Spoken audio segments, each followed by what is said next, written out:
have a Fox News alert for you now. In less than 2 hours, President Obama is set to address the nation after launching U.S. military strikes overnight against ISIS in Syria.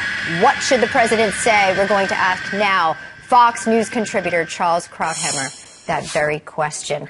Author of The Magnificent Things That Matter, by the way. I can't believe over 1 million copies sold in nonfiction. I don't think that's been done before, making history of your own.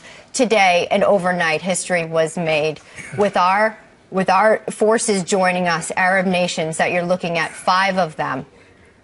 Do you see the ones that are not joining in yet, Charles? And is that significant? Yes. Well, look, we had essentially 3 nations in the air with us.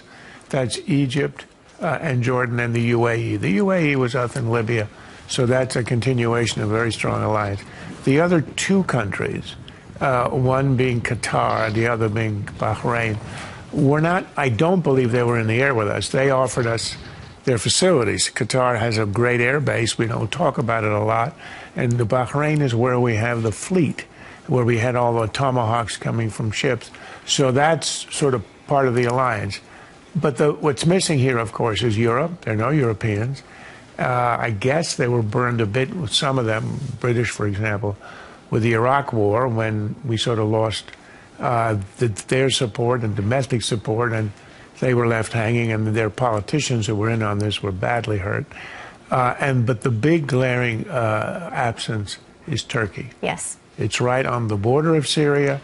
It's a NATO country. They have an interest in stopping ISIS.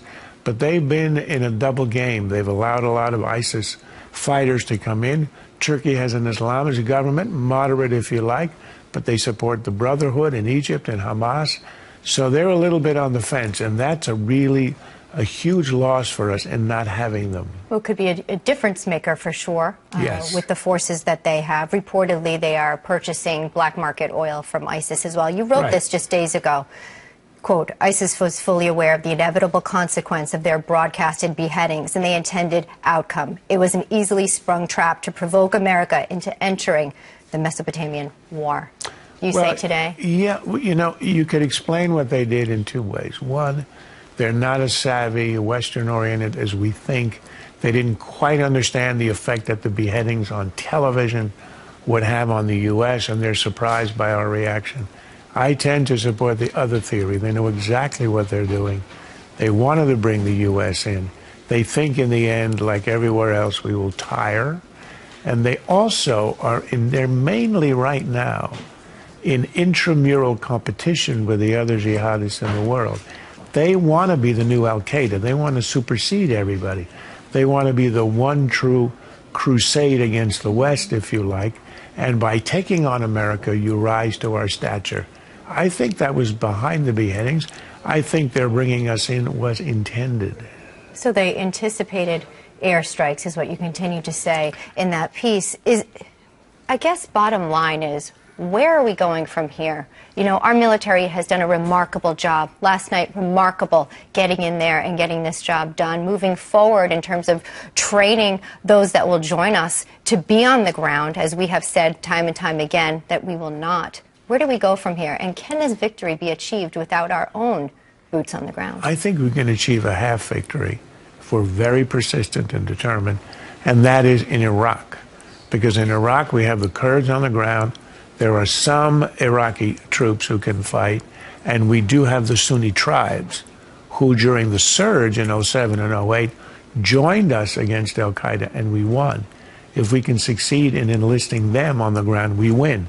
So I see it as quite possible that we can expel ISIS from Iraq. But in Syria, there's nobody on the ground. The best case scenario is that if we train and arm Syrian rebels now, the so-called moderate Syrian rebels, what's left of the Free Syrian Army, it would take a year to get them in the field. So we'd have a year of airstrikes, and then we'd be able to field. It's a long time. Because if you don't have somebody on the ground, who's going to take over their territory? The bad guys. So that's the dilemma. I can see us containing ISIS, but right now I can't see us achieving the goal the president has enunciated to degrade and to defeat. That I don't see. Right. You mentioned Turkey.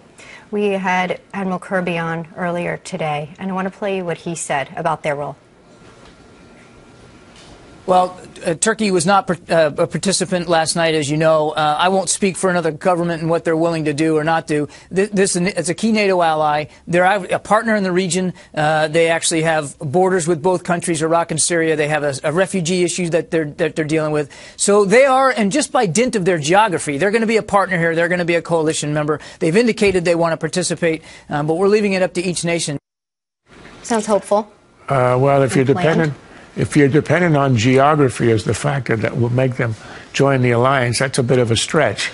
You have to depend on their national interests, on their sympathy, on their intent to go after ISIS the way we do. I'm right now not convinced. I understand why Admiral Kirby would say that. If you're trying to enlist an ally, you don't want to insult them in public.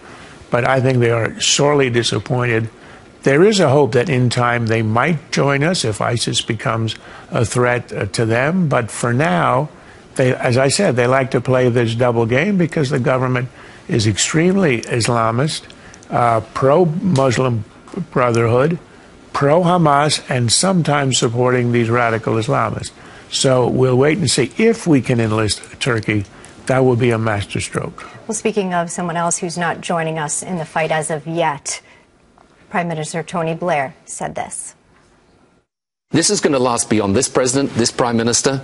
It's going to probably last beyond the next president, the next prime minister. Long, hard struggle over a long period of time. And you've got to root out, by the way, the real problem is the education systems in these countries that are educating young people in these madrasas. Millions of young kids being taught nothing but the Quran from early in the morning until late in the afternoon, every day, day in, day out. You are going to incubate some of this extremism.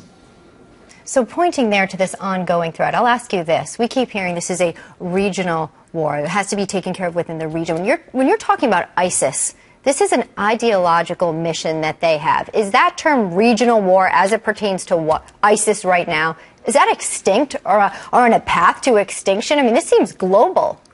It is global, and it's sort of whack-a-mole. You whack them in one place, say Afghanistan, they pop up, say, in ISIS in Syria and Iraq. You whack them in one place, say, in Libya, and they show up in Mali. The Prime Minister is correct. This is an ideological war. It's worldwide, but the thing he stresses, and that our president will never say, is to use the word Islamic. He speaks of them as extremists, as if their extremism falls out of the sky by accident. This is extremism of a particular kind, and the reason that it's a powerful one and a global one is because it's rooted in a religion of 1 billion people. Of course, the majority reject the radical Islam, but because it's so rooted in a worldwide religion, it has a history, it has roots, it has the madrasas strung all around the world, and unless you recognize the nature of the enemy, you identify it, and you try, in the end, to rally the moderate Muslims against radical, we will never win. We might be able to suppress this to make it less of a threat, so it is an imminent threat to our homeland and to our allies. But in the end, it is a fight against a wing, we don't know how large, of a great religion. And unless we recognize that, we don't know who we're fighting. And we need a president willing to admit that in public. Look, even the Islamic State itself calls itself Islamic, and Obama won't. I want to shift over to politics here. You know, as you just brought us there as well, Charles. Do we have a president now that is willing to listen to his generals? We've had countless generals and advisors come forward saying, we're putting ideas there. They're not being received. The political advisors are the ones who have the weight and the pull with our president. Do you believe he's turned the page and we're in a new chapter in terms of listening and leaning on the wisdom of his military leaders, not political? I think right now I'd give him the benefit of the doubt. What you're saying is absolutely true of Afghanistan. He ordered a surge, but he did not give the generals the numbers or the time they needed and begged for. He was advised by the military to leave a residual force in Iraq. He left nothing, and in the vacuum we know what's happened. In Libya, he led from behind. He didn't do anything. We know what happened after that. We've been expelled from Libya. Our embassy now is in the hands of, in Tripoli, is in the hands of Islamists who like swimming in our pool. But I think this time, after 6 years, he may have learned his lesson. I think he's going to allow the generals to do what they have to do, and we'll see. Although ruling out ground troops in advance was very ill-advised, very political. You can have that in your head. You can decide you don't want to do it. But the president has to stop telling the other guys what we're going to do. You can decide it on your own, but don't broadcast it, for God's sake. Charles, we thank you for joining us here today Pleasure. at Fox and Friends. Things That Matter, a fantastic read, should be in every home. I know it's in millions so far. It's right there for you all. Charles Krauthammer, thanks.